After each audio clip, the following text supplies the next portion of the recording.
anything else, what really matters in the end is implementation. That's what really matters in the end. How do we implement this? And that's what I think you were talking about when you said that they're good at what they do. They're the things that they do are intentional. Revolution has to be intentional. Trust me on this. When Fidel Castro was up in the mountains, that was intentional. When Mao Zedong and them was in their retreat, that was intentional. So yes, it has to be intentional. And you have to galvanize all of you young people because you all are the one that's going to have to do this. If you don't get it done, it's not going to get done. And I'm not trying to scare you. If you don't get it done, it's not going to get it done. It's the same as, to make an analogy, it's the same as the global warming or whatever you want to call it. It will get to a point, if something's not done, it's not going to get done.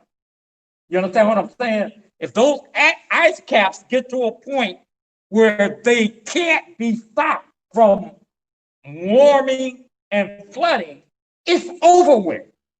So if you all don't get it done, it's not going to get done. So you really have to figure out how to intentionally do what needs to be done.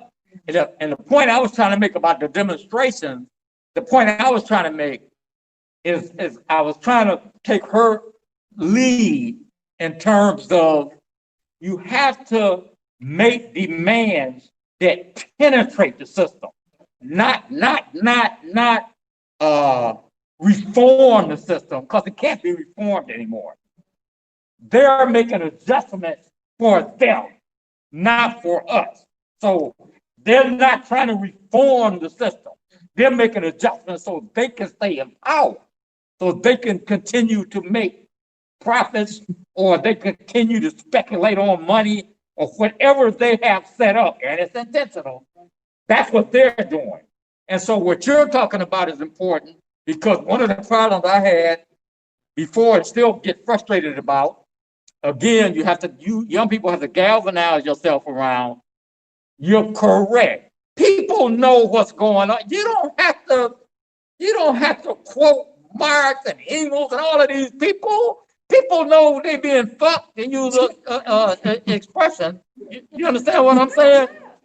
And so let's be clear. Let's be real clear on this. Let's be real clear on this. What Marx and Engels did was so revolutionary at that time because they actually explained capitalism.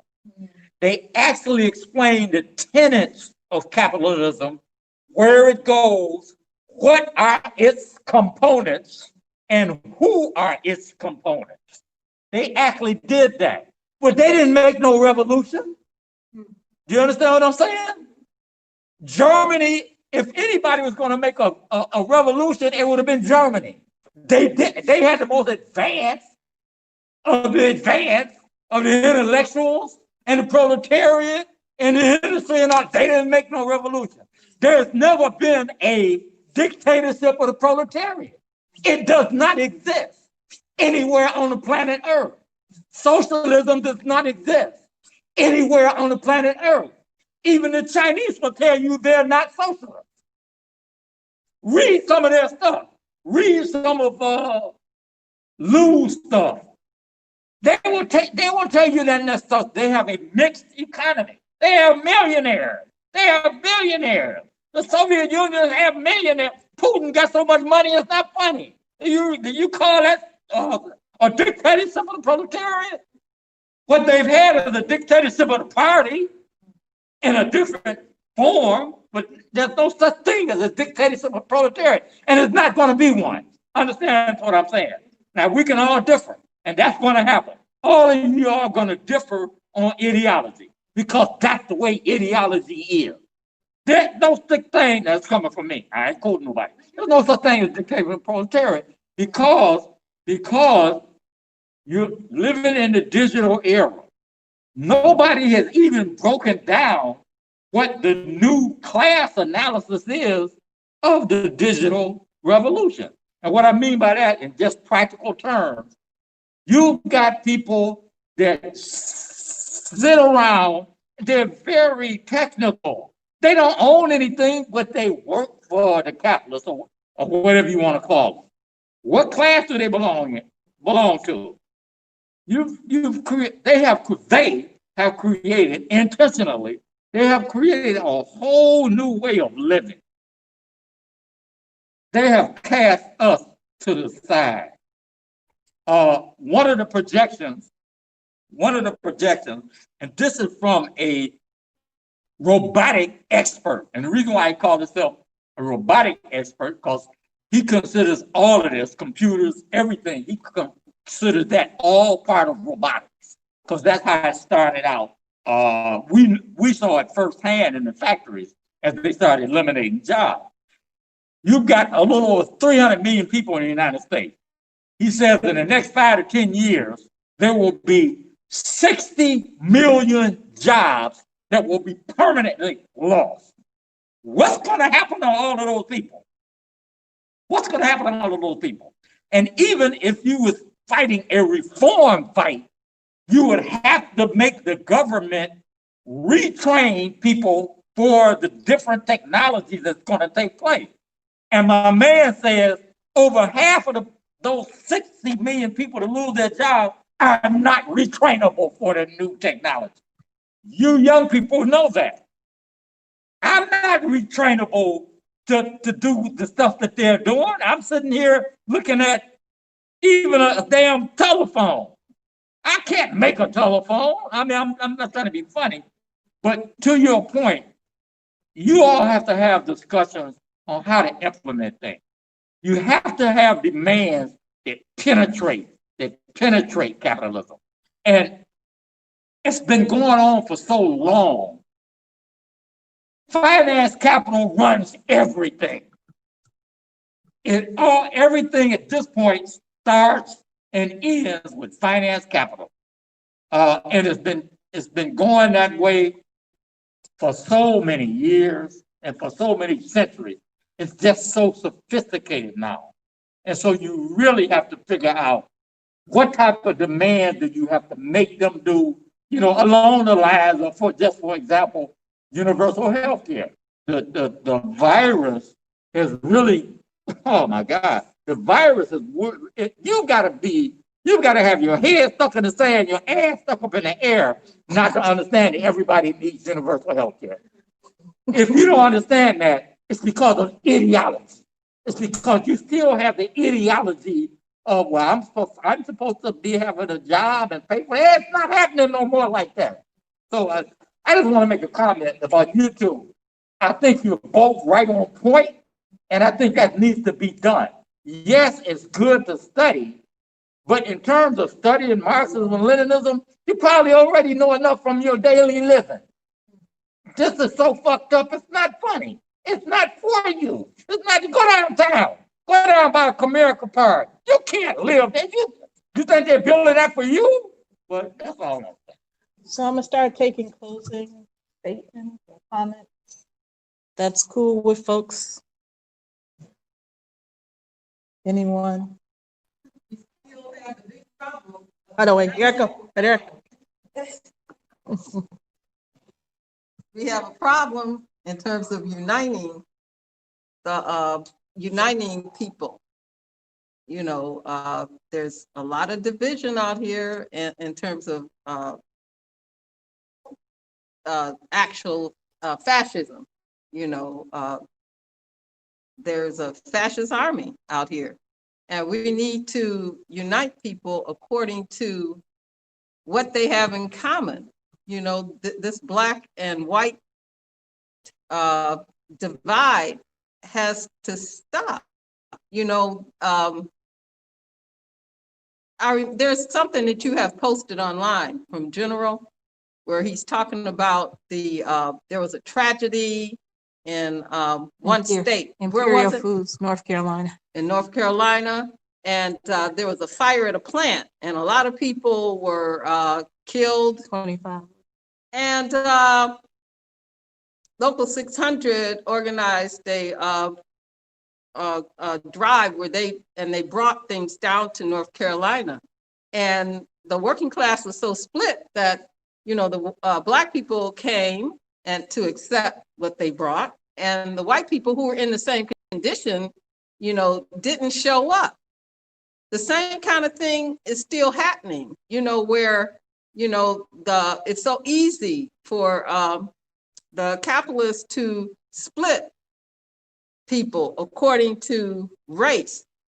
And we need to work harder to unite the class in order for people to see what's in their interests, what's in their class interests, and stop just reacting according to color, because it's not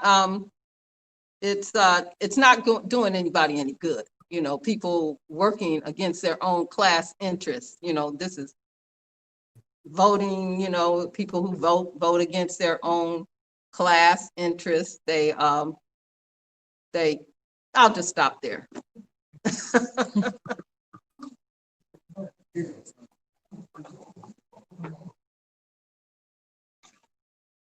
I think that the greatest thing in this country going on now is the mass protests that have been coming out in the streets. I think as long as the Democrats and Republicans remain in office, things will only continue to get worse. And I think that the revolution is going to come when the workers in the Amazon warehouses get organized, when all the unorganized people get organized, fast food, Walmart workers, and so on. And I think that's where it really lies for the most part. So I think that's all I wanted to say about that. Any actions, any call to actions, or anything you all want to let folks know about? The imperialism and recognizing like how imperialism manifests in, here in America. Like, for example, when I was covering the meetings in the city council of a small suburb called Lincoln Park, and you'll see this in multiple other cities now growing, where police departments are now getting terrorism training, from Israel or from other institutions run by the federal government, and like how these are perpetuated in other countries, and then how that's brought into the states. And like somebody was saying, police are the natural arm, the natural extension of capitalism.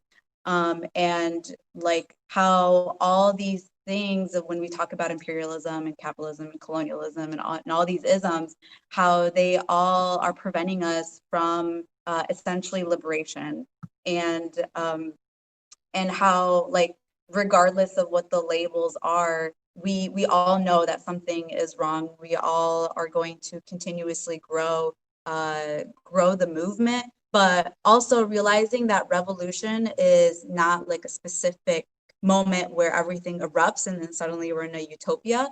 Like, these are gradual processes, and this is going to take hard work. This is years of just pain and tears, and organizing within your community is where you should best start.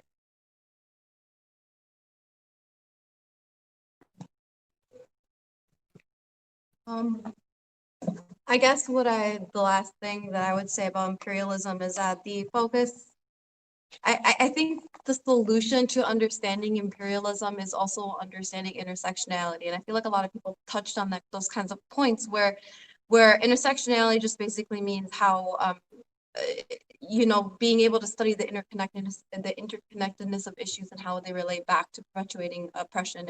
And imperialism is just layers and layers of oppression. We talk about settler colonialism, capitalism, all these different isms that patriarchy that are used in order to oppress people.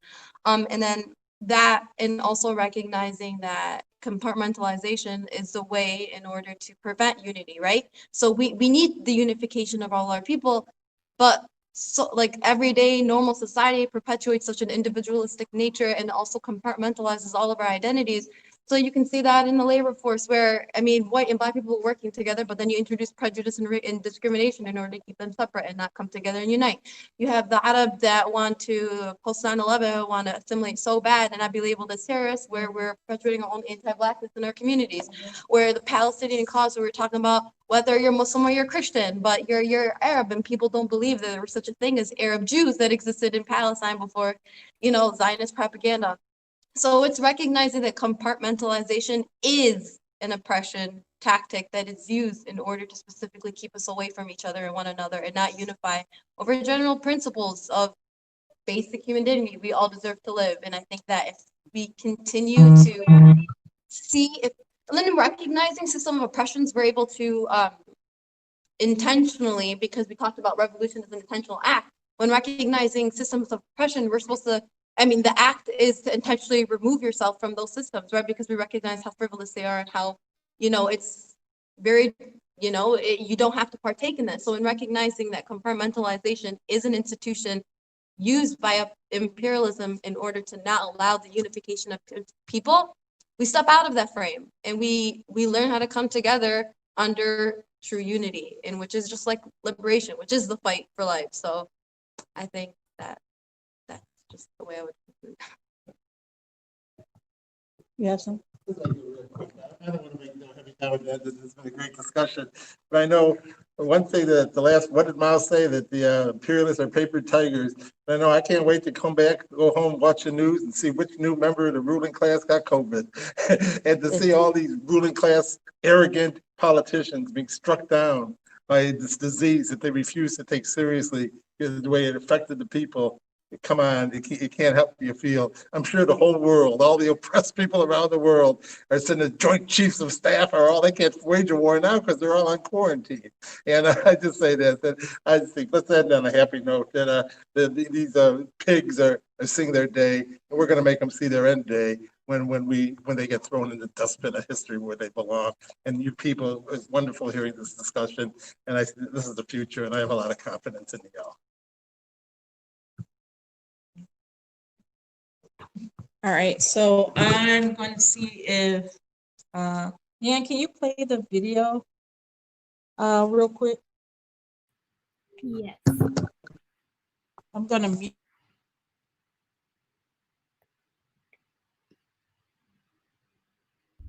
I-94 when I got to Berrien County because I know it was trouble.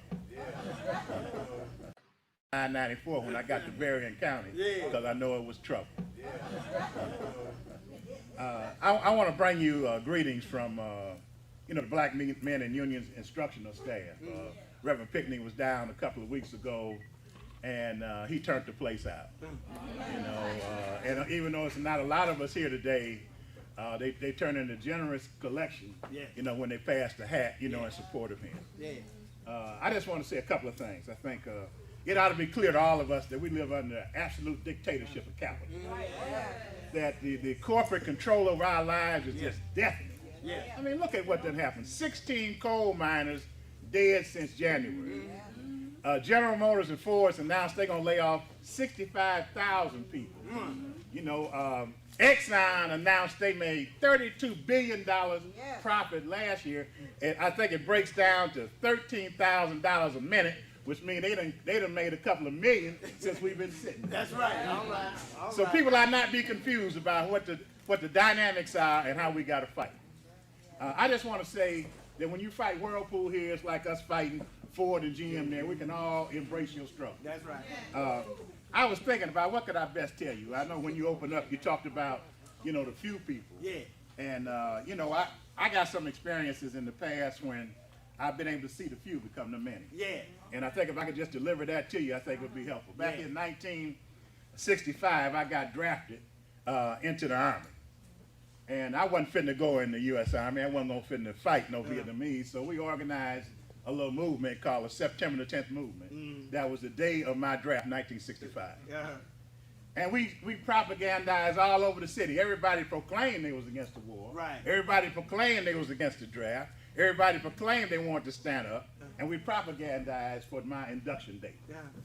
And we called for 50,000 angry people to come to Fort Wayne Induction Center on September the 10th, 1965. When we got there, it wasn't but 9 of us. Brother John Williams in the back, right there, myself and 7 other people. Meanwhile, the government had closed down the Army base, put everybody on canceled all leaves, brought up 50 riot rangers from Virginia and stationed them at Selfridge Air Force Base. They had done all those things, because we were prepared to go. They had told us a couple of days before when we was arrested, putting up posters all over town, said destroy the draft, that they were going to arrest some people for criminal anarchy, rebellion against the government for showing up. Well, the 9 of us showed up. I went into the induction center.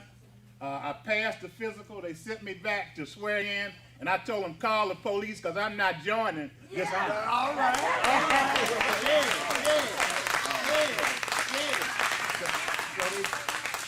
So they sent me out, declared I was a security risk, and I went back home. Now listen. That was a year before Muhammad Ali. That was 1965. We didn't put on no backward collar and try to act like I was conscientious.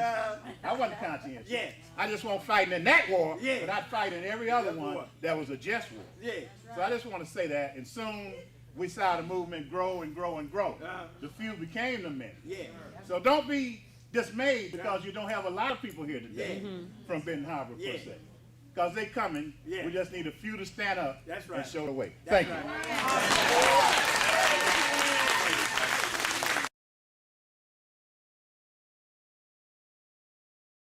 All right, so we can end it.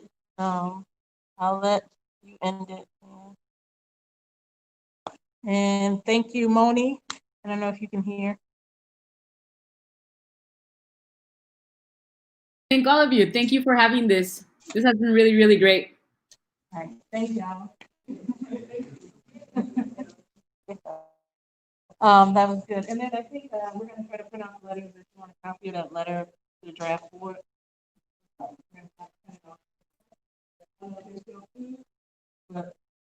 And I don't know if you all know each other, but social mingle, but you're welcome. Thank you all.